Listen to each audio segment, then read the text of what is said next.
ఇక కడప ఉప ఎన్నికల పోలింగ్ రోజు దగ్గర పడే కొద్దీ జగన్ విచక్షణ కోల్పోతున్నారా?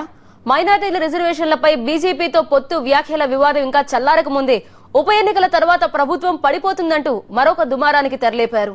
తన తండ్రి రెక్కల కష్టం మీద ఏర్పాటైన సర్కార్ను కూల్చనని ఘంటాపథంగా చెప్పిన జగన్ 6 నెలల్లో సర్కార్ కూలిపోతుందంటూ సడన్ గా ఎందుకు మాట మార్చారు? కడప పులివెందులలో పోలింగ్ తేదీ తరుముకొస్తోంది. ఓటర్లను ఆకర్షించేందుకు ప్రధాన నేతలు ఒకరిని మించి ఒకరు ఎత్తులు పై ఎత్తులు వేస్తున్నారు. ఆరోపణలు ప్రత్యారోపణలకు దిగుతున్నారు. సవాళ్లు ప్రతి సవాళ్లు విసురుకుంటున్నారు. తొడగొడుతున్నారు, పడగొడతామంటున్నారు, పడగొడితే నిలబెడతామంటున్నారు. మాటంటే మాటేనంట, కంటబడ్డ నిజమంతా అంట, రుజువంటూ దొరికిందంటే గంట కొట్టి చాటేస్తుంట. ముఖ్యమంత్రి కిరణ్ కుమార్, కడప మాజీ ఎంపీ జగన్ 7-8 నెలల క్రితం వరకు ఒకే పార్టీలోని వ్యక్తులే. ఇద్దరూ కలిసి పనిచేశారు. ఒకరినొకరు ఆప్యాయంగా పలకరించుకుని కుశల ప్రశ్నలు వేసుకునేవారు. తర్వాత జగన్ కాంగ్రెస్ పార్టీ సభ్యత్వంతో పాటు కడప ఎంపీ సీటుకు రాజీనామా చేశారు. సీఎం కావాలన్న తన చిరకాల వాంఛకు ఏకైక అడ్డు కిరణ్ అని భావించిన జగన్ సర్కారును దెబ్బతీసేందుకు చేయని ప్రయత్నం లేదు. ఎమ్మెల్యేలను కూడగట్టుకుని ఎప్పటికప్పుడు సవాళ్లు విసరడంతో పాటు ప్రభుత్వ విధానాలకు వ్యతిరేకంగా దీక్షలు, ఉద్యమాలు నిర్వహించారు. జగన్ విజయమల రాజీనామాతో కడప పులివెందుల్లో ఉప ఎన్నికలు తప్పనిసరయ్యాయి. మాటంటే మాటేనంట, కంటబడ్డ నిజమంతా అంట, రుజువంటూ దొరికిందంటే గంట కొట్టి చాటేస్తుంట. కిరణ్ సీఎంగా ప్రమాణం చేసిన కొద్ది రోజుల్లోనే ఇక సీఎం పదవిపై ఆశలు వదులుకున్న జగన్ పార్టీకి పదవికి రాజీనామా చేస్తూ సోనియాకు లేఖ రాశారు.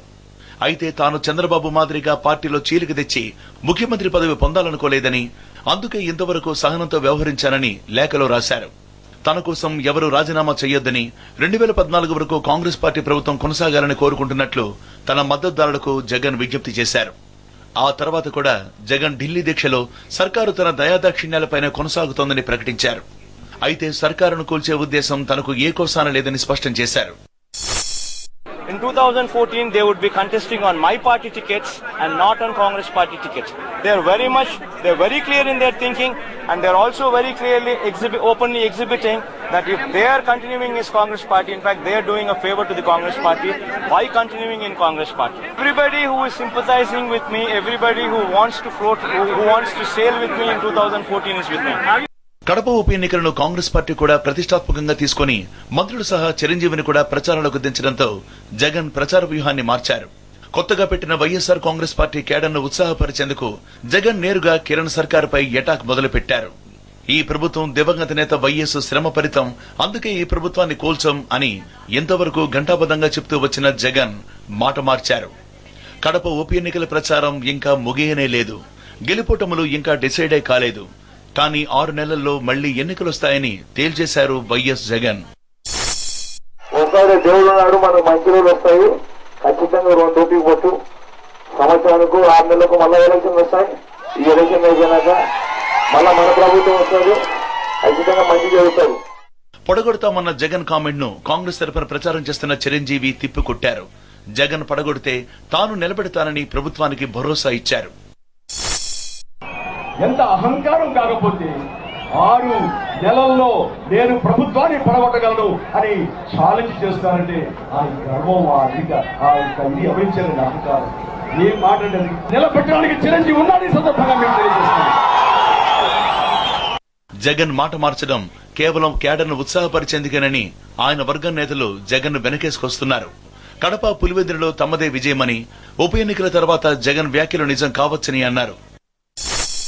జగన్మోహన్ రెడ్డి గారు ఎన్నికల సందర్భంగా మాట్లాడిన మాటల్లో నేను ప్రభుత్వాన్ని కూలుస్తా అని జగన్మోహన్ రెడ్డి గారు చెప్పలేదు. కానీ ఈ ప్రభుత్వానికి రాష్ట్రాన్ని పరిపాలించే అర్హత లేదు. ఇది ఎంత తొందరగా కూలిపోతే ప్రజలకు అంత మేలు జరుగుతుంది. అప్పుడు మాత్రమే మంచి పాలన వస్తుంది, వైఎస్ఆర్ కాంగ్రెస్ పార్టీ అధికారంలోకి వస్తుంది అని చెప్పాడు.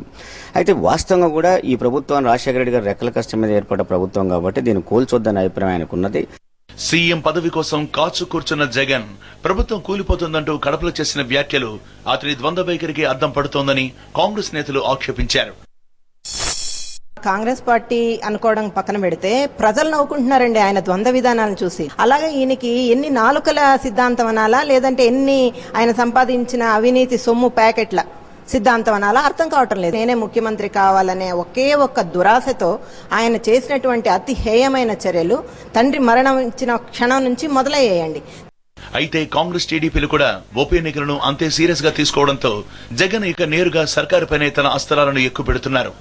మొదట్లో సోనియా వైఎస్ఆర్ మధ్య పోరుని ప్రకటించిన జగన్ ఇప్పుడు ఉప ఎన్నికల్లో తన గెలుపు కాంగ్రెస్ సర్కారు పతనానికి నాంది అంటూ మాట మార్చి సరికొత్త పల్లవి అందుకోవడం విశ్లేషకుల్లో చర్చకు దారితీసింది. మాట మార్చడం, మడమ తిప్పడం రాజకీయాల్లో సహజమే అయినా ఒకరిపై ఒకరు పైచేయి సాధించడానికి ఇప్పటికే ఇబ్బందుల్లో ఉన్న ఖజానాకు చిల్లు పెట్టేలా మధ్యంతర ఎన్నికలు తీసుకొచ్చే ప్రయత్నాలు ప్రారంభించారు. ప్రజలకు పైసా ఉపయోగం లేని మధ్యంతర ఎన్నికల వల్ల ఎటువంటి లాభం పొందుతారో ఆ నాయకులే మనకు చెప్పాలి. కెమెరా పర్సన్ సీఎం రెడ్డితో చైతన్య, టీవీ9 హైదరాబాద్.